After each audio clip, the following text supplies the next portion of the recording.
Hey, welcome to my video. I'm Jennifer Roberts. You're either catching me on my YouTube channel, True Divine 44, or my Facebook page, True Divine 44. Like, share, subscribes and comments on either or both of those platforms is greatly appreciated. So I'm putting out as much free content as I can. One, to show what I can do. Two, to help support, guide and inspire the people who are ready to be supported, guided and inspired. Of course, these are general readings that I'm putting out, so you have to do your part by being discerning. Only take on board what catches you here, what really resonates with you. Don't bend a reading to your will, because then you can manifest something into your life that didn't exist and didn't need to exist in the first place through the power of this. So this is a daily energy reading, and it's for the day of the 16th of May 2020. It's where I pick up on the energies, play around with them, feel them out, and then top that story off with tarot cards. And it always tallies up, it always helps me build a story to deliver to you. So the first card for the 16th of May is the Nine of Pentacles. Now this came out yesterday as well, and this is the abundance, the luxury, the material, the accomplishment of the things that you can feel, touch, use to sustain you. It's guided in a way that it's guiding people to look at abundance in a different way, to look at the nature's abundance, utilizing things in a better way, in a more sustainable way, a calling to be more compatible with Mother Nature, working out ways to still feel comfortable, still feel sustained and maintained, but without putting so much pressure on nature. During this reset moment of the thing that shall not be given names or air, the positives out of that have been that for those who are ready to listen, for those who are ready to do the inner work and the outer work, there's been a lot of messages from the universe that's calling calling you home, to realize there's a different way. There's a way where we can be a true system again, because we are all connected. We're connected to the all, each other and the all. So the ground that we walk on, to the hands that we shake, there is that connection, but it's been for a long time now, for various different reasons. A very unbalanced relationship, a very chaotic relationship with our connection with others and the all.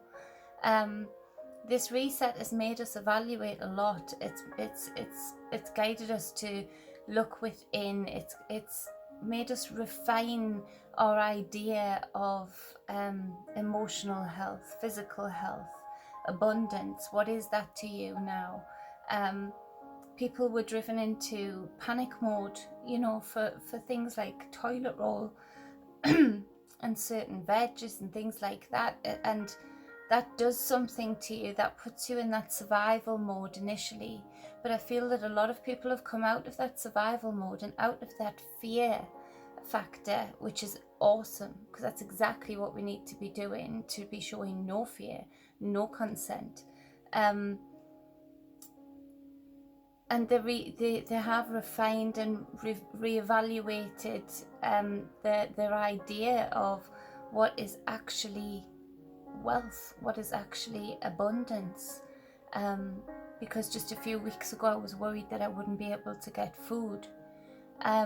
So there's that direction, that calling to look at different ways, to see other ways of feeling abundant, of feeling maintained and sustained, and different ways of enjoying the environment around you, the abundance that has, helping you clear your energies more so, because you're more, is it symbiotic when you're in harmony with nature? You're getting what you need from it, i.e. that draining of negative energy and that impulse of positivity, of nourishment, and nature's getting that from you, because when you feel that, when you really feel in love with the beauty of the birds, of the bees, of the flowers, of the smells of the garlic in the forest. And when you really do get to the point where you're so connected, you're so plugged in, that you can feel that heartbeat in the forest, that you can feel the energy bouncing off all of the tree trunks, it's another level of love and compassion. To me, it's a level of compassion and love that a lot of people don't experience unless they have something like a near-death experience, and they feel that warmth, that wrapping of the blanket, that welcoming home feeling. What we've forgotten is that we have that here, that we have the capacity to have that here and enjoy that here in the now, in the present. And we do have to look at things deeper for when we get to the other side. We do have to realize that this isn't a play run. This isn't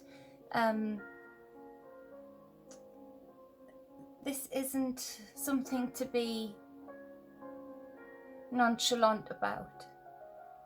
Because in my view, you go out on the level that you go out on, and whether you end up coming back or whether you go somewhere else, you're going to have to work from that level. You're not just going to automatically be promoted, you know.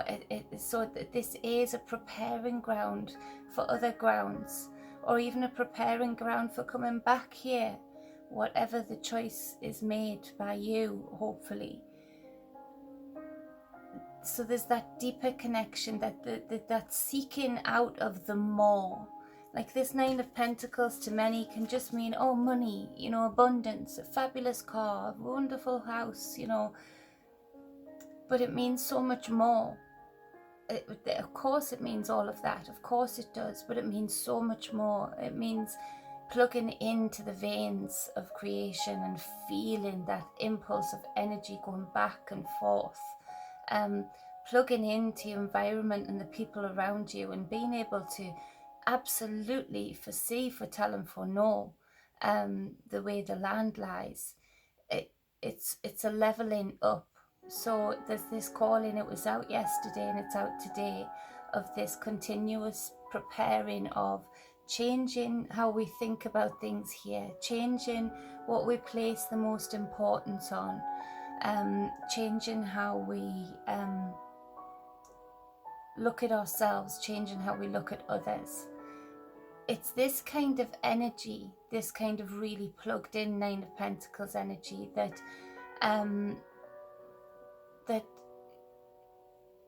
would stop as many wars, if not all, because to feel the energy of another human being, to feel the energy of the Great Mother, you don't want to disrespect it. You don't want to take away from it. You want to add to it.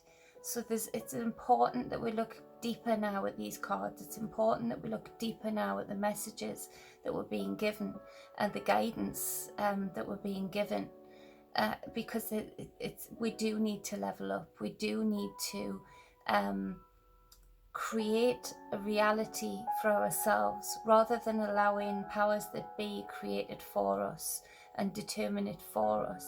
And we can only do that if we get passionate enough about the deeper levels of this existence, of this experience, and really plug in to what we're being guided to know. So that's clarified by the Queen of Cups. And I've just felt I needed to clarify them the last few days. So this is clarified by the Queen of Cups. So this speaks of, this isn't air, this is emotions. This isn't the King of Swords or the Queen of Swords. This is emotion, this is intuition. This is inner knowing. This is feeling your way through. So where usually we would maybe be thinking along the lines of the King of Swords with this Nine of Pentacles, or the Queen of Swords with this Nine of Pentacles, or even the King of Wands or the Queen of Wands. There's this direct, more aggressive action This is feeling your way through, feeling the energies, feeling the people around you, the propositions that you're getting, feeling those out, being emotionally balanced enough to just be able to put them on those inner scales and weigh out your options, weigh out the people that don't need to be around you right now, and bring in the people that do need to be around you to accomplish this. But to use less mind and more heart, for sure, to attain this new, different level of abundance, this different level of connection. You know, this Queen of Cups can really plug in to her heart chakra. She can really just close her eyes and guide herself down a path just by feeling the energies around her, feeling the energy that she's cutting through. Knowing that there's a wall coming up, because the energy gets a little bit more dense. So it's even that's that deeper connection to the intuition, to the intuitive side of us, the greater powers that we're capable of. So the second card is the King of Pentacles, King of Earth, but he's in reverse. Now this is corruption, disruption. This is people around you who want to take what isn't theirs. People around you who, because he's the King of Pentacles, so usually he would go with this plugged in natural law. Don't take what's not yours. You know, don't harm what doesn't need to be harmed. Those simple natural laws. But he's in reverse. So in his worst aspects, there is this disruption, this corruption, this energy of wanting to take what isn't theirs. So it might be as above, so below. So it might be that because we can look at the wider stage, and a blind man on a galloping horse can see the corruption and the disruption that's been attempted to be put upon us, that hasn't worked. We see that then it is reflected, unfortunately, in our individual lives and the people that are around us. And so if this resonates with you, it's this feeling your way through and being emotionally balanced, not emotionally triggered by the things and people that might crop up that are holding this energy that, you know, don't want the best for you. They don't want the smoothest path for you. This energy isn't to be messed with. It's a draining energy. The misery in the office energy, you know, not really doing any work of their own, just, you know, hanging off the coattails of others, and finding a way, damn it, to take the credit half of the time. So be aware of this, both on the wider stage, you know, don't get absorbed into that, but just be aware of the names of the proposals, of the things that you need to be saying in the physical and in the spiritual. I do not consent to.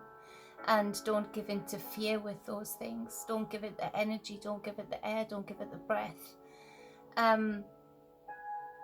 or the thought. So, but in your individual lives, there's a need to cut out this individual, because there's no managing them. There's no appealing to their better nature. There's no negotiating with them. There's no give here. It's their way or no way. And you might have been given in a few times too many to their way, and so it's become expected, maybe. And in this, you know, realignment, rearrangement of what we see as abundant, what we see as luxurious, this King of Pentacles may come up in a lot of your lives, and although it might be difficult to make the decision, if this does resonate with you, the only decision is to cut away, you know. So to clarify, that is the Death card. So this really is a moving away from, moving forward from, a transitioning from and to another level. The death of something, the rotting down, the breaking down so that it breaks down into nothing again, is cutting this energy out of your life. If this resonates with you, it's leaving it behind, shedding it like an old skin, making room and space and time in your life to be able to attain this kind of luxury, this kind of abundance. This kind of energy has been and will be a block in your life to your true attainment, to your true value, to your true leveling up. And so it is being called upon you to make those decisions, to be a bit more emotionally balanced, look at actions that speak louder than words, don't act in a triggered way, but a very balanced, calm way, having the wisdom to just know that it is what it is, and this needs to be cut out of my life. These people, this person needs to be cut out because I need to move on. I'm ready to blossom new fruits. I'm ready to have the fruits of my labour be shown. And so it is tough for some people, but I think a lot of people will find it easier than they thought once they just bite the bullet and take the action to release this energy from your life. So this last card is this Two of Swords. So this is, the crossroads, the decision making, a balance, a truce, maybe even a stalemate that comes up where you maybe at first try to negotiate with this person, try to reason with this person, and you realize quickly that there's no give here. Everybody's just staying at their own point that they don't want to go over, and so there's no marrying up here. Again, this calls for us to release the thoughts and speak to the heart and speak through the heart, to be guided that way as to which path to take, as to which decision to make. It speaks of things, matters of the heart not being said. So although it's air, it's the words that aren't being said from the heart. It's the things that aren't being told from the heart, the truths that would release you, that would release other people in your life.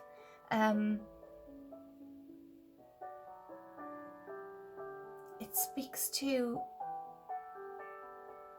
trusting yourself, the universe, and trusting the ability to have even more wisdom when you are engaging your heart rather than just your mind. So that card is clarified by the Seven of Cups. And so this speaks of, you bring this into balance, you bring this into some kind of decision, some kind of harmony, because you've chosen from your heart.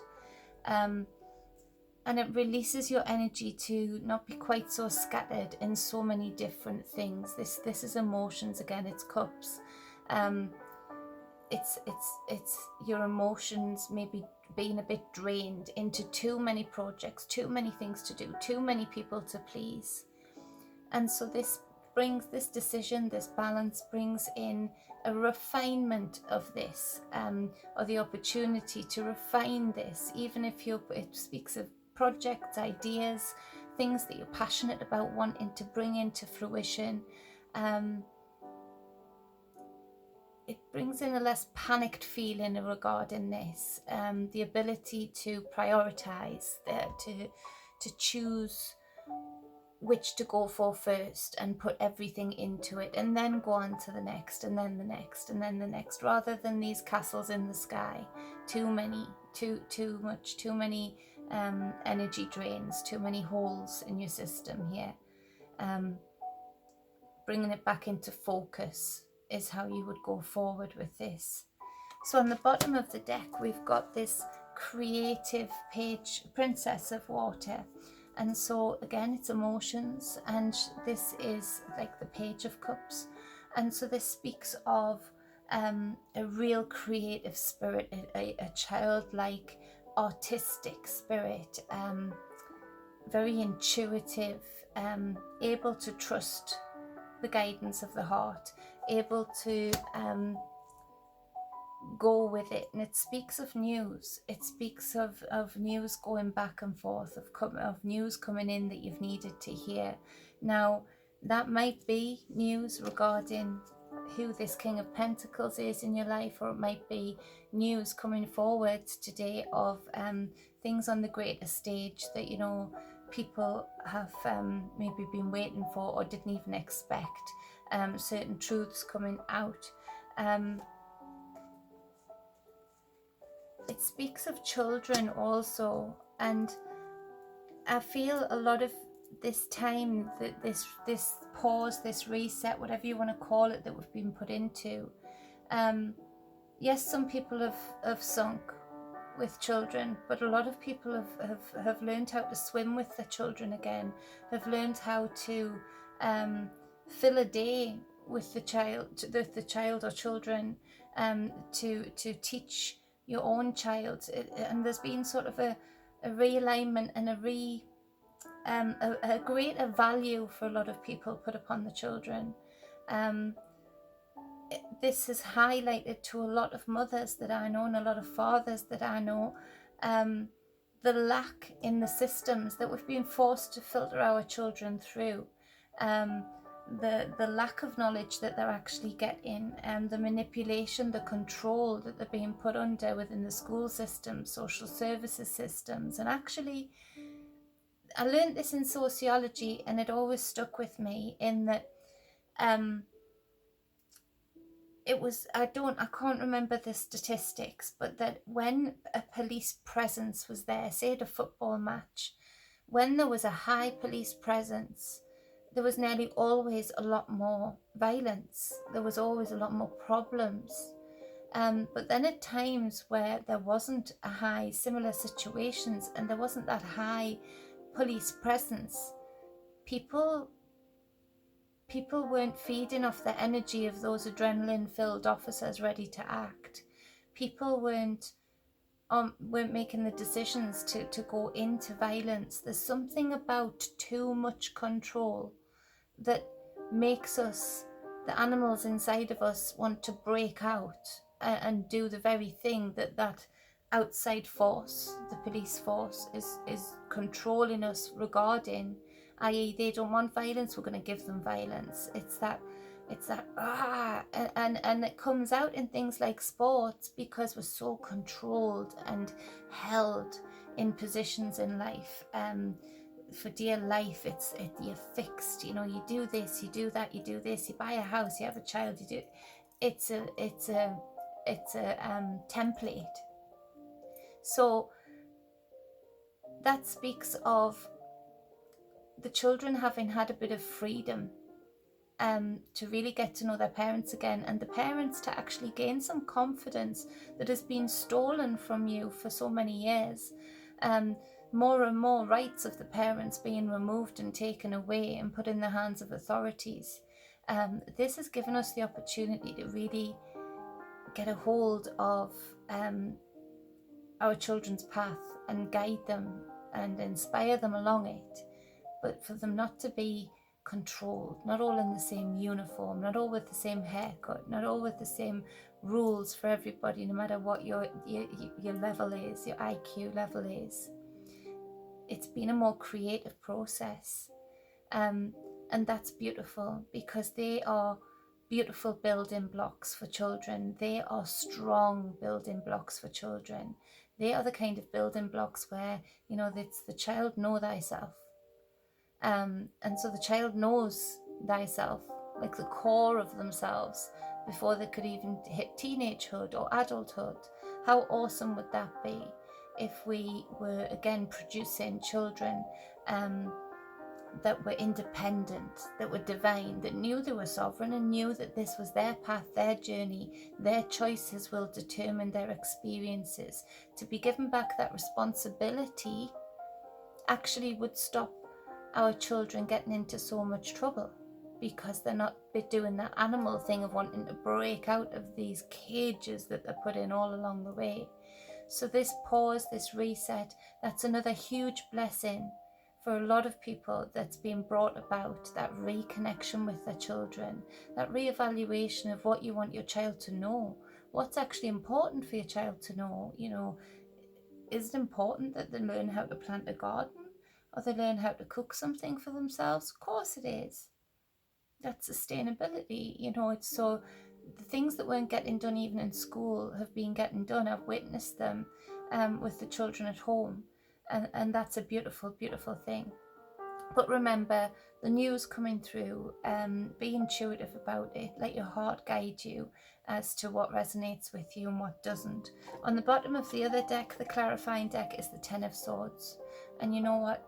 Right now I'm happy to see the Ten of Swords every time I see it, because there's no denying, you know, this is a painful process. There's no more room in this guy's back. You know, all of the swords are taking up all of the space. He's bleeding out. And this is the energy leaks that you see in the Seven of Cups and the emotions. You know, you're punctured. You're literally punctured. This is the end of a hard cycle, an end of the limitations and controls that each thought process that had got hooked into you had created. It's the 10, so you're ending and on the hump, the bridge of the new beginning, and making the clear decisions to realign what is abundance to you, to not be triggered, to use your heart chakra to guide your way through intuitively, to not be too sentimental and emotional. Nobody's got time for that anymore. About whatever this King of Pentacles in reverse is to you, if this resonates with you, you know, nobody's got time for this anymore. This is a time for us to really go for it, really make everything we can happen, that we want to happen, that we've ever dreamt of happening. And these kind of energies, they're not going to allow you to do that. This is an energy vampire. This is somebody who, you know, sucks the energy out of the room just for themselves, just for their own pleasure, and realize that that is a growing up process. Yes, it might be a bit of a growing pain at first, but it's a release. It's releasing some space and time in your life where you can really get creative, where you can really go for the things that you want to go for, the abundance that you want to bring in, the sustainability, and bringing your thoughts into balance, and speaking out what has been on your heart, to speak out, speaking out the truth, to release you, to give you a clearer path, a clearer intent, to release you from this scattered energy of this Seven of Cups, to really be able to hone in on a person, a project, a desire, rather than having too much energy, too little energy and too many cups, if that makes sense. So it's a good reading for today, powerful for whoever resonates with it, especially regarding the children. That's awesome. So if you'd like a private reading with me, you can book with any of the details above or below. You can contact me at True Divine 44 on my Facebook page, through Messenger there. All readings can be done through FaceTime, Skype, Zoom, WhatsApp, whatever else you got, I'll try and accommodate at my end. Can do energy work sessions, spiritual guidance. Just hit me up, and we can have a chat and get you hooked up if you're interested. So until tomorrow, be balanced, be whole always. Love you.